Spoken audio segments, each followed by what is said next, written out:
Meu nome é João Paulo Martinelli e eu sou autor Saraiva Juro. E eu sou o professor Leonardo Debem e juntos escrevemos o livro Lições Fundamentais de Direito Penal, que se encontra na 3ª edição pela editora Saraiva Juro. O tema desta aula do minicurso que será proferido pelo professor Leonardo é Erros sobre a pessoa. Bom, o tema Erros sobre a pessoa consta da lição de número 33 da obra Lições Fundamentais de Direito Penal. Além da clássica dicotomia entre erro de tipo e erro de proibição, um dos assuntos mais interessantes sobre erro em direito penal diz respeito ao erro sobre a pessoa. O assunto é tão interessante que, por diversas vezes, já foi objeto de avaliação nos exames unificados da OAB. Acompanhem comigo, por favor. No segundo exame de 2010, no terceiro exame de 2010 e no 20º exame unificado no ano de 2016, houve abordagem do conteúdo erro sobre a pessoa.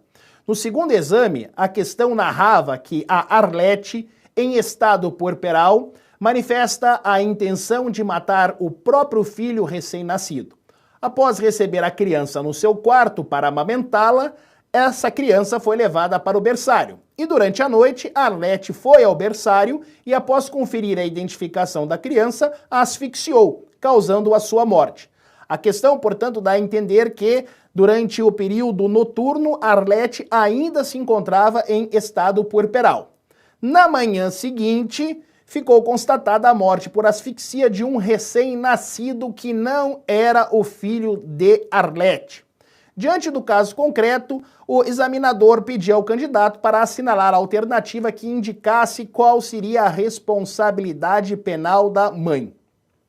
Alguns poderiam pensar que a Arlete deveria responder pelo crime de homicídio previsto no artigo de número 121.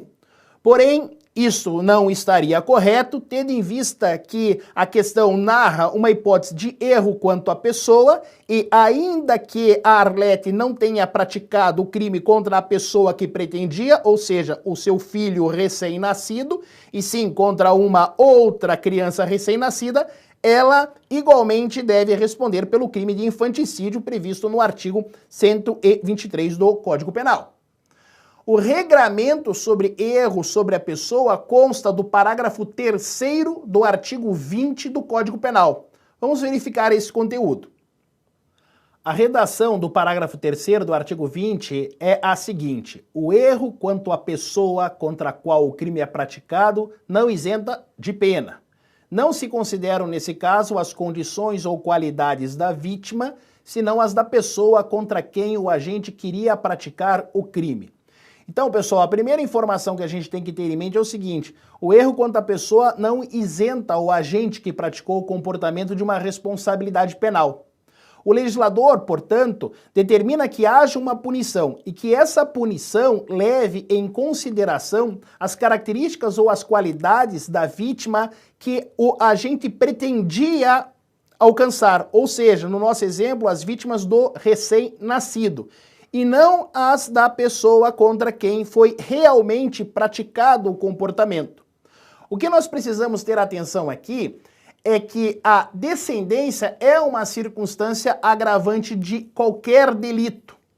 Porém, de acordo com o artigo 61 do Código Penal, sempre se aplicam as circunstâncias agravantes desde que a circunstância não seja um elemento da própria descrição típica.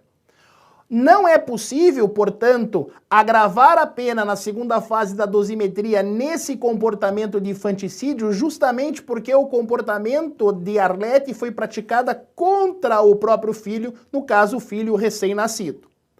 Agora, preste muita atenção nessa observação. Não se deve confundir o instituto de erro sobre a pessoa com o chamado erro na execução do delito. Vamos voltar para a tela e complementar esse raciocínio. No erro contra a pessoa, há uma falsa assimilação sobre a vítima. O defeito, ele é de conhecimento, ele é cognitivo, ele não é operacional. Na chamada aberratio ictus, que tem todo o seu desenvolvimento legal previsto no artigo 73 do Código Penal, o que ocorre é um efeito na execução do próprio comportamento. Ou seja, a aberratio ictus ocorre na fase de execução da conduta proibida. Isso é tão importante destacar que também nas provas da OAB costuma cair muito questões envolvendo o Instituto do erro na execução que tem previsão no artigo 73. Eu trouxe para vocês um caso. No sexto exame que ocorreu no ano de 2011, o examinador dizia que o José disparou 5 tiros de revólver contra o Joaquim, um jovem de 26 anos, que acabara de estuprar a sua filha. Ou seja, a filha do José foi estuprada por Joaquim, um jovem de 26 anos.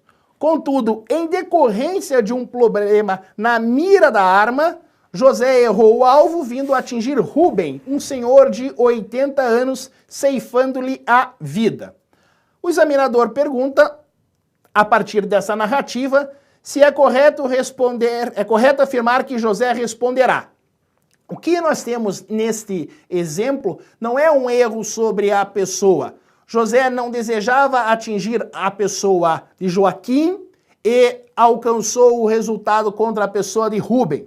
O que houve foi um erro na execução do comportamento proibido, um erro de pontaria, por exemplo.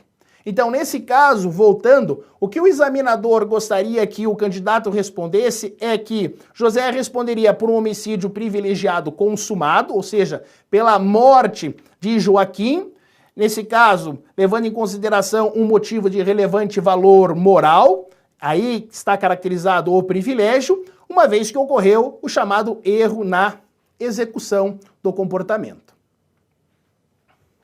Espero que vocês tenham gostado desta aula. O tema da próxima é progressão de regimes no cumprimento de pena. Até lá!